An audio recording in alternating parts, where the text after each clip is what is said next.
A Minneapolis woman's chilling encounter with ICE has sparked a conversation about the impact of immigration enforcement on communities.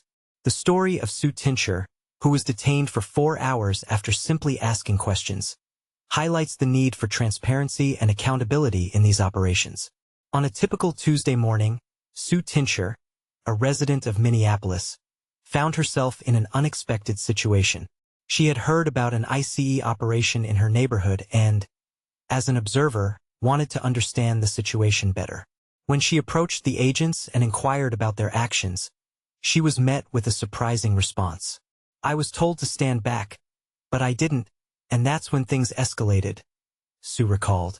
She was detained and, in a matter of minutes, found herself pushed into the cold snow and loaded into an unmarked vehicle. Her cries for help went unanswered as she was taken to an unknown location. The events that followed are a blur to Sue. She was held at the Whipple Federal Building for 4 long hours, an experience she describes as terrifying and isolating. Meanwhile, her husband, Jim Tincher, was left in the dark, frantically calling for help from city officials and representatives, including Representative Ilhan Omar and Senator Tina Smith. "I was so worried. I knew Sue would come back, but I couldn't help but think of the families who might not be so lucky," Jim shared.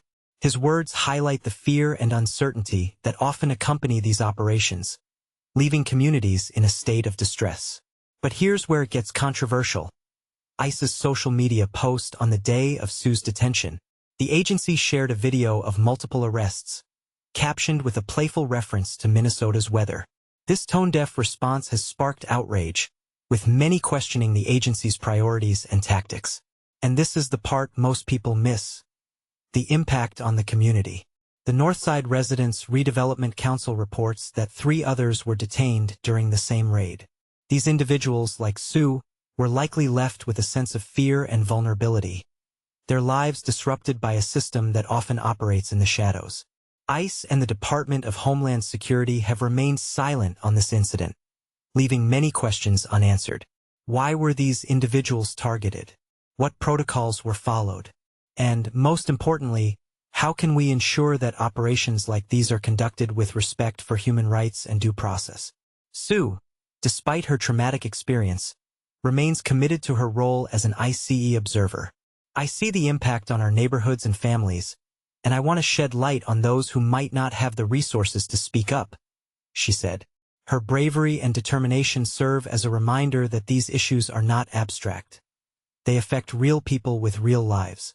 As we navigate the complexities of immigration policy, it's crucial to consider the human stories behind the statistics. Sue's experience is a call to action, urging us to demand transparency, accountability, and compassion in our systems of enforcement. What are your thoughts on this incident?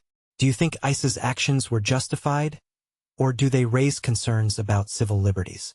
We'd love to hear your perspectives in the comments.